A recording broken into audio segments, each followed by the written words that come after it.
Single dad returns lost wallet, later finds a deed to land inside his mailbox.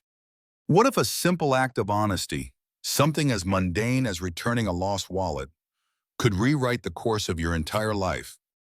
Jack Mercer, a struggling single father doing his best to raise his daughter in a crumbling trailer outside of Shiloh Springs, never expected that one good deed would come full circle in a way no one could predict. But when a mysterious envelope appears in his mailbox days later, containing a deed to land he never asked for, questions start piling up. Who was the old man who thanked him with nothing more than a nod? Why this land? And what secrets does it hold beneath the soil and silence? If you believe in the quiet power of doing the right thing, and how miracles sometimes come wearing the face of a storm-worn stranger, this is one story you won't want to miss. The rain had been steady since dawn, turning the red clay roads of Shiloh Springs into thick ribbons of mud. Jack Mercer adjusted the hood of his flannel jacket as he stepped out of the diner, his worn work boots slipping slightly on the slick gravel. It was the kind of small-town morning that smelled like wet coffee grounds and exhaust fumes. And the kind of day Jack knew by heart. Every routine was clockwork. Drop Lily at school, hit whatever handyman job he could pick up, maybe grab a bite if there was enough left after bills. He wasn't expecting to find a wallet on the edge of the booth where he'd eaten eggs and toast in silence. It was thick, leather, expensive, the kind of thing someone rich enough to own it would never believe existed in a place like this. Jack opened it briefly. Cash, cards, no ID. His gut twisted, not with temptation, but the weight of knowing someone out there was probably in a panic. Without thinking, he handed it to the waitress with his name and number scribbled on the back of a receipt. If they come back, tell them Jack Mercer turned it in. No fanfare. No thanks needed. Just another morning.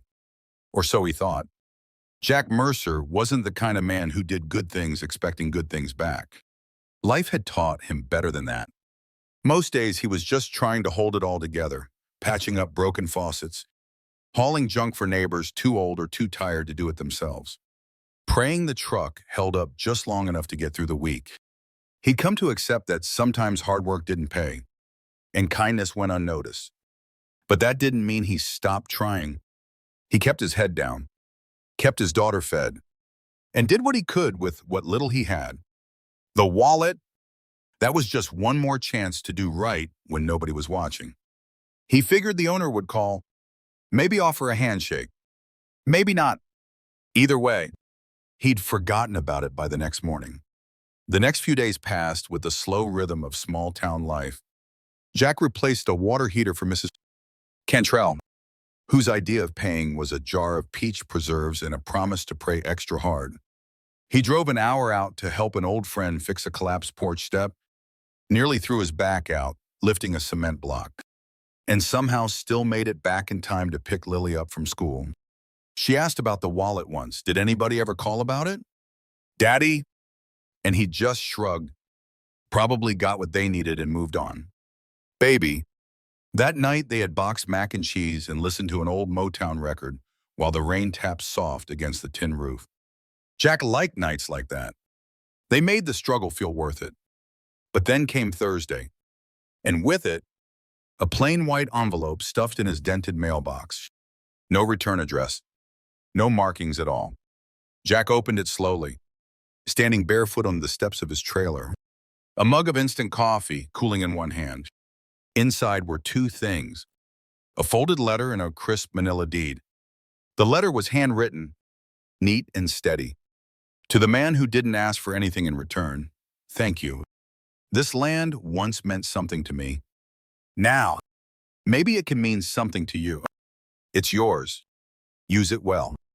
Jack blinked, rereading the words, then unfolding the attached deed. It was real, registered, notarized, 62 acres of wooded land just outside of town. Property taxes paid through the year. His name printed clear at the bottom. He sat down hard on the top step, coffee forgotten, brain scrambling to catch up with reality. Land, 60 acres. For returning a wallet, Jack hadn't seen the man again. Didn't even know his name. And now here he was holding a piece of paper that changed everything. Part of him thought it had to be a scam, but the seal was real. The signatures matched, and the land had coordinates listed like someone expected him to go find it. He looked out toward the horizon, past the rows of trailer roofs and rusted satellite dishes, and wondered just what kind of world he'd stepped into. That night, he didn't sleep much. He sat at the tiny kitchen table long after Lily had gone to bed, tracing his fingers along the edge of the deed like it might disappear if he stopped touching it. For years, Jack had worked jobs that never got him ahead, paid bills that always came back around, and prayed for just one break he didn't have to bleed for. Now, out of nowhere, it had landed in his lap. He didn't know what the land looked like, didn't know what he'd do with it, but something deep in his chest stirred, a flicker of hope he hadn't felt in a long time. Not the wild, reckless kind, the quiet kind. The kind that whispers, maybe there's still room for something good. Jack waited 3 days before he finally worked up the nerve to drive out and see the land for himself. He told Lily it was just a side job, something quick, but she didn't buy it. She'd been watching him too long not to know when something had shaken him. Still, she didn't press, just packed 2 peanut butter sandwiches into her faded lunchbox and said, "In case you get hungry." "Daddy!" Jack kissed the top of her head, promised he'd be home by supper, and pulled out of the trailer park with the deed folded carefully in the glove box. The directions led him 15 miles out, past the edge of town, past the railroad tracks, and beyond even where the old farms turned to forgotten woods. The truck rumbled over gravel roads no one had driven in years, weeds scratching at the undercarriage, until he reached a rusted gate chained loosely in a mailbox half swallowed by vines. No name, just a number, hand-painted and peeling. He matched it to the deed. This was it. Jack climbed out, boots crunching on gravel, and pushed open the gate. It groaned on its hinges but didn't resist. Beyond it, the land stretched out like a secret waiting to be told. Trees tall and ancient lined the path, their branches arching overhead like the frame of an old cathedral. Wildflowers burst from the underbrush in colors Jack hadn't seen in years. Bluebells, goldenrod, something pale and lavender trailing along the fence posts. He walked slowly, the quiet pressing in, thick and reverent. The deeper he went, the more the world fell away. No highway noise, no phones buzzing, no voices telling him he wasn't doing enough. Just wind, bird song, and the creak of old trees remembering. About a quarter mile into my farm, he found it, an open clearing dotted with sunlight and ringed by sugar maples. In the center stood an old cabin, its roof sagging, shutters hanging crooked, but still proud somehow, like a house that had weathered too many winters to be scared of one more. Jack stepped onto the porch, the boards groaning under his weight. The door wasn't locked. It swung open with a gentle push, revealing dust, cobwebs, and a faint scent of cedar and ash. There were old chairs still tucked around a table, a stone fireplace blackened by time, and a stack of yellowed newspapers folded neatly in the corner. Someone had lived here once. Someone had loved this place. Jack sat down on the edge of the porch, letting the quiet settle deep into his bones. He didn't know the man who left him this place, didn't know the story behind it, but he felt it anyway. Felt the grief etched into the wood grain, the memories clinging to the rafters, the hope stitched into every nail. This wasn't just land, it was a legacy, and somehow it had found its way to him. He didn't know what came next, but for the first time in a long time, Jack Mercer wasn't afraid of the question. He looked out at the trees, the sky, the untouched stillness of it all, and whispered to no one, "All right, old man, let's see what this place can become." Then he stood, rolled up his sleeves, and got to work. Jack spent the next 2 weeks splitting his time between the land and his regular jobs, waking before dawn to get Lily ready for school, then heading out to patch roofs, fix leaky sinks, haul trash, and do anything else that paid enough to keep food in the fridge and gas in the truck. But every afternoon, when the last hammer hit the last nail and the tools were packed away, he'd drive out to the property. The first time he brought Lily, she didn't say much at all, just stared out the window as the forest swallowed them, her eyes wide. Quiet in that way she got when something mattered more than she could explain. When the cabin came into view, her little voice finally broke the silence. "It looks like a storybook house." "Daddy," Jack didn't correct her. In that moment, he saw it too. The cabin was in rough shape, but Jack had seen worse. The roof needed patching. The windows had warped in their frames, and raccoons had made a comfortable home in what used to be the pantry. But the bones were good: thick timber, stone foundation, solid framing. It was a house that wanted to be lived in again. So he started where he could, tearing out rotted floorboards, replacing the front steps, trimming back the overgrowth that had crept up the porch and across the clearing like ivy reclaiming a crown. Every evening he returned home exhausted, muscles aching in that slow, satisfying way that reminded him of youth and purpose in building something that might last. Some days, Lily came with him, helping where she could, handing him nails, sweeping out corners, naming the chipmunks that darted under the porch. She talked about what her room might look like if they ever moved in. And Jack let her dream out loud, even if part of him still didn't believe it was possible. He'd done the math. The cabin needed more work than he could afford. And the land itself, while beautiful, didn't put food on the table. But hope is a stubborn thing, and Jack had never been good at letting it go. Besides, every nail he hammered, every board he replaced, made it feel a little more real. Word started to spread in town, as it always did. Small towns didn't need much to get the gossip wheel turning. Folks at the hardware store began asking questions: where Jack got the land, if he'd bought it, if someone had finally left him something worth more than his tools and his truck. Jack didn't offer much, just said he was fixing up a place, trying to build something for Lily. That was enough to quiet most folks. But not everyone. A man named Curtis Malloy, who ran the feed store and considered himself a big fish in their small pond, cornered Jack in the parking lot one afternoon. "Heard you came into some land. Prime acreage out past Miller's Creek. Shame if it were tied up in back taxes or something." Jack met his gaze evenly, wiping his hands on a rag. "It's not, and it's mine." Curtis smiled, the kind of smile that made Jack's skin crawl. "We'll see."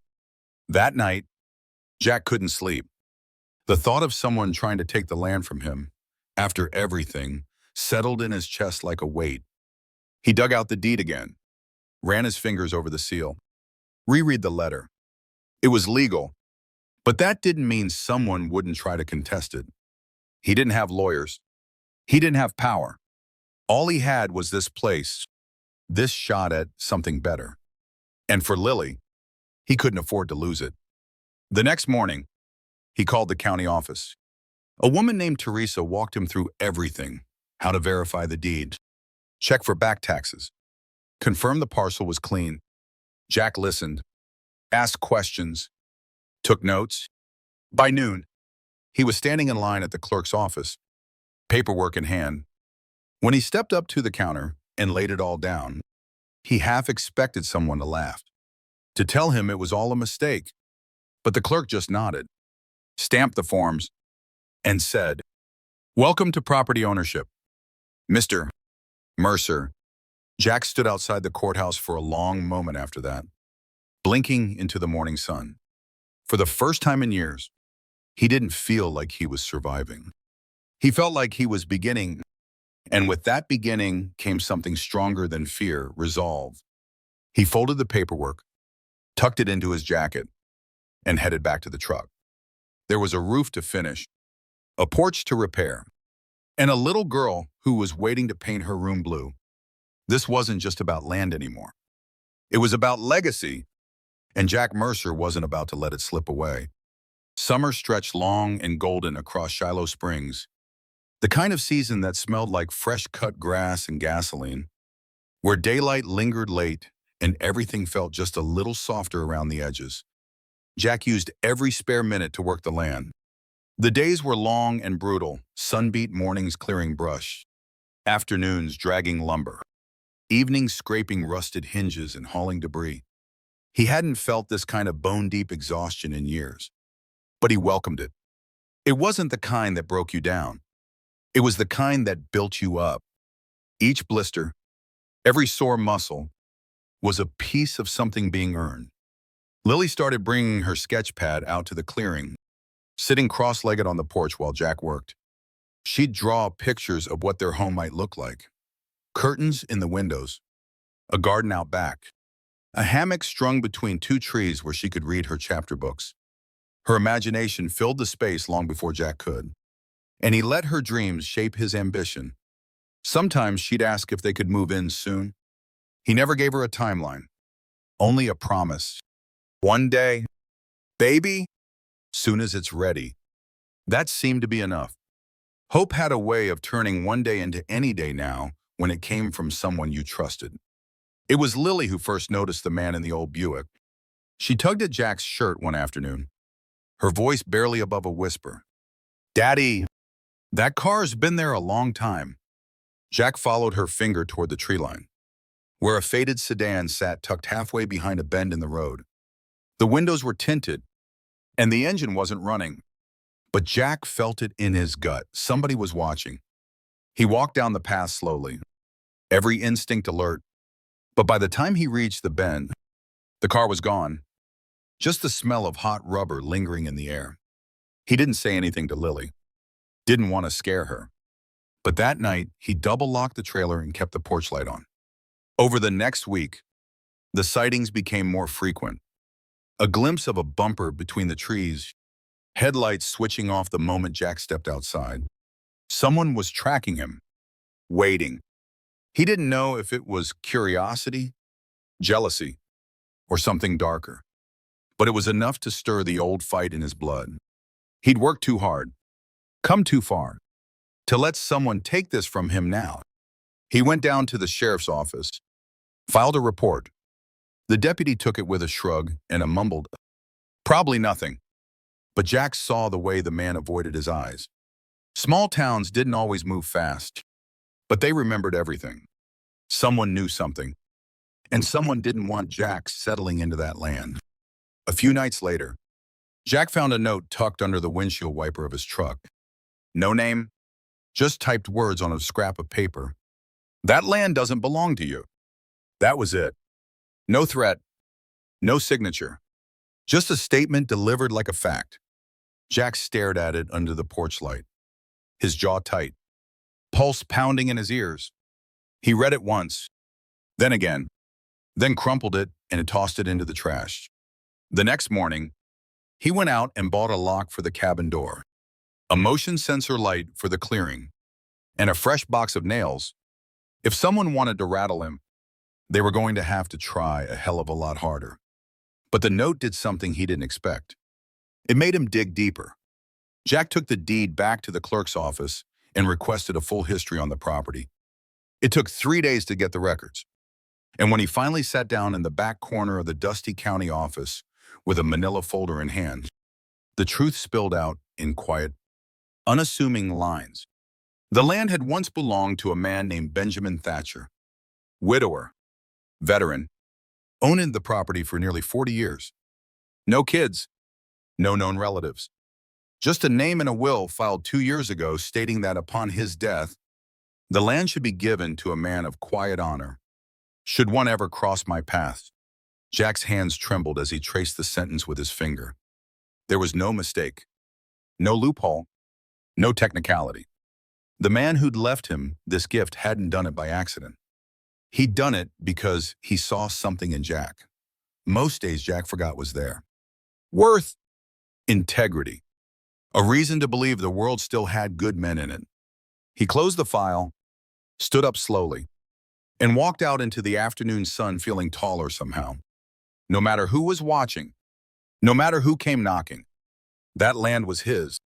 And now, he had something even stronger than a deed. He had proof. Word of the land and Jack's unexpected inheritance spread farther than he expected. By the end of July, people who hadn't spoken to him in years were suddenly stopping by the trailer park, pretending to check in, offering vague comments about possibilities and opportunities. Jack smiled politely, said as little as he could, and kept working. But the attention changed things. Some folks were kind, genuinely happy for him. But others, men like Curtis Malloy, showed up with that slick tone that said friendly but sounded like threat. Curtis offered to buy the land outright. Cash. No bank involved. It's just sitting there. Jack, he said, leaning on his spotless Silverado like he owned the world. Wouldn't you rather turn it into something real? Jack didn't flinch. It is real. Curtis smirked, like he knew something Jack didn't. For now, the more pressure came, the harder Jack worked. He wasn't just rebuilding a cabin anymore. He was fortifying it, framing out walls, installing new windows he found at a salvage yard, pouring gravel for a proper path from the road. It wasn't fancy, but it was strong, honest, the kind of place that earned its worth with every board nailed in place. Lily painted her bedroom window frame blue with leftover porch paint and named the chipmunk who visited the steps Captain Acorn. Jack didn't stop her. Let her put down roots in the way kids do, through names and colors and wild dreams. But even as the home came together, something still nagged at Jack. Not fear, not exactly. More like a warning bell in his gut that hadn't stopped ringing since the day that Buick showed up. He started keeping a small journal, tracking license plates he saw more than once, writing down dates, times, strange footprints in the mud near the clearing that didn't belong to him or Lily. He kept it quiet, tucked the notebook beneath the floorboard in the cabin. It wasn't paranoia. It was preparation. Because Jack knew something nobody else seemed to believe. When people think you've got something valuable, they'll do anything to take it from you. Then came the letter. Unlike the first one, this one had a name. Franklin Joe Barrett, attorney at law. The envelope was thick, the kind that carried more than words. Inside was a formal cease and desist letter claiming Jack's occupancy on the land was in dispute. Tied up in a pending legal claim by a relative of the deceased, Jack sat on the tailgate of his truck and read it 3 times, jaw tightening with each pass. It didn't make sense. The will was clear. The transfer had gone through. He'd done everything by the book. But someone had found a way to stir the pot. And now there was a suit being filed against him. Until further notice. The letter said, "You are advised to vacate the property." Jack didn't move. Not that day. Not the next. He showed the letter to the same clerk who'd helped him file the deed. And she frowned deeply. "It's a stretch," she said. "Doesn't mean they won't try to drag it out just to make it harder on you." Jack nodded, folded the letter carefully, and slid it back into the envelope. This wasn't about legality anymore. It was about will, and his was ironclad. That night, Jack took Lily out to the property. Just the two of them. They sat on the newly repaired steps of the cabin, her small hand tucked in his, stars blinking into view one by one. "Are we going to lose it?" she asked quietly, eyes not leaving the sky. Jack hesitated, then shook his head. "No, baby, we're not." He didn't tell her about the lawsuit or the shadows in the woods or the men who whispered behind his back. He just pulled her close and said, "We're building something here, and no one gets to take it." The fight wasn't over.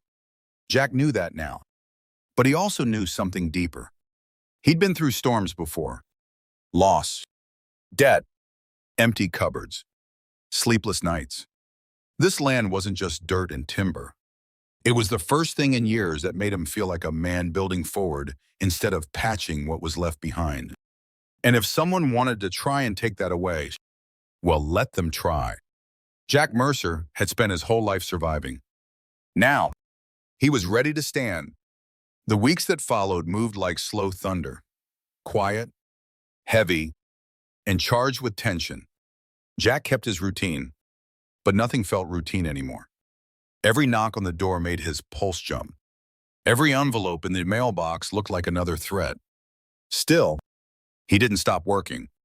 He put in insulation, ran wiring, bartered labor for scrap wood, and used plumbing supplies. At night, he'd sit at the edge of the porch and watch the woods for headlights that never came, listening to the chirp of crickets in the creak of old trees. It was a strange kind of peace, the kind that only comes when you've made your stand and dared someone to push you. Then one afternoon, everything shifted. Jack had just come back from hauling a load of scrap when he saw the sedan parked halfway down the gravel path. It wasn't hidden this time. It was waiting. A man stepped out as Jack approached, clean suit, polished shoes. Too shiny for this place. His hair was slicked back, and he carried a leather folder like it was a weapon. "Mr. Mercer?" he asked, voice smooth and rehearsed. Jack nodded. The man didn't offer a handshake. "I represent the Barrett estate. I believe you have received our correspondence." Jack folded his arms. "I have. Still here." The man's smile didn't reach his eyes. "You won't be for long. My client has deep resources and a legal claim. You'd be smart to walk away." Jack stepped forward, slow and deliberate. "Your client never set foot on this land, never cared about it until someone else did. You want to fight? File your papers. But I'm not moving." The man didn't argue, just left the folder on the hood of Jack's truck and drove off without another word. Inside were more papers, court notices, deadlines, a request for mediation. Jack read every word, then packed them into a binder. That night, after putting Lily to bed, he sat at the kitchen table and wrote a letter of his own to a friend of his late wife's who worked as a paralegal in Lexington. It wasn't much, but it was a start. He couldn't afford fancy lawyers, but he could fight smart, and that's exactly what he planned to do. Days passed, then a week, then one morning, a new car pulled up. Not a suit this time, a woman in jeans, boots caked with mud, and a ponytail that hadn't seen a mirror in hours. She looked at Jack like she already knew him. "You're the one who returned my grandfather's wallet." Jack blinked, caught off guard. "Ben Thatcher was your grandfather." She nodded. "He left me the house, left you the land, said if either of us could find peace here, we'd earned it." She stepped closer, her voice softer now. "The lawsuit my uncle's doing, he thinks the property's valuable. To me, it's just memories. I don't want to fight." Jack let out a breath he didn't realize he'd been holding. "Then let's find a way to end it." They talked for hours on the porch, sharing stories about Ben, about life, about what the land meant. By the time the sun dipped behind the trees, they had a plan. She'd testify, support Jack's claim, end the legal mess once and for all. Not because he asked, but because it was right. That night, for the first time in months, Jack slept easy. Not because the battle was over, but because for the first time, he wasn't fighting alone. Fall arrived like a whispered promise. Cool mornings, gold-tinged leaves, and a sky that stretched wide and clear over the hills of Shiloh Springs. The cabin stood tall now, sturdy and warm, wrapped in new wood and second chances. The court case had quietly dissolved, thanks to the testimony of Ben Thatcher's granddaughter and the clarity of his will. Jack hadn't celebrated with champagne or some grand announcement. He just stood on the porch with Lily, watching the wind carry the last of summer's dust into memory, and whispered, "We're home." The first night they slept in the cabin, the air smelled like cedar and fresh paint. Jack lay awake for a while, listening to Lily's steady breathing in the next room, and thought about all the things they'd built from nothing. Not just walls and windows, but trust, hope, belonging. There were no more shadows at the edge of the woods, no more strangers lurking in Buicks, no more doubt twisting in his chest. The land was his, but more than that, it had become theirs. On Saturday mornings, they'd walk the property trails, spotting deer tracks and naming trees like old friends. Jack started planting just a small patch of vegetables and herbs, but it felt like something sacred, something alive. People in town stopped asking questions and started showing up with pies, tools, spare lumber. Turns out, once you survive the storm, the world starts rooting for you. One afternoon, Lily tucked a crumpled drawing into Jack's back pocket. It was the cabin, a stick figure dad, a little girl in front, and a line of birds flying overhead. She'd written 3 words at the top in her careful handwriting. "This is ours." Jack didn't say anything. He just smiled, held her close, and stared out across the land that had once been a mystery, now a miracle. Sometimes, the greatest gifts in life don't come wrapped in ribbons or announced with fanfare. Sometimes, they come quietly in the form of a lost wallet, a handwritten note, or a piece of land that carries a stranger's legacy. Jack Mercer didn't set out to change his life. He just did what was right, even when no one was looking. And in return, life gave him something rare and real, a fresh start, a place to belong, and the reminder that integrity still matters. This story isn't just about land or legal battles. It's about what we build when we believe in something better. About how one act of honesty can ripple into a future we never expected. It's about holding on when it's easier to give up, and planting roots when the world tells you to run. Because in the end, life isn't made up of grand gestures. It's made up of small, quiet choices that speak to the kind of people we are. If this story moved you, if you believe in the quiet power of doing good, in second chances, in building a life from the ground up, don't keep it to yourself. Share it with someone who needs a little hope today. Follow our page for more true-to-life stories that honor kindness, resilience, and the kind of everyday heroes the world needs more of. Because stories like Jack's aren't just stories, they're reminders that sometimes, just sometimes, the good guys really do win.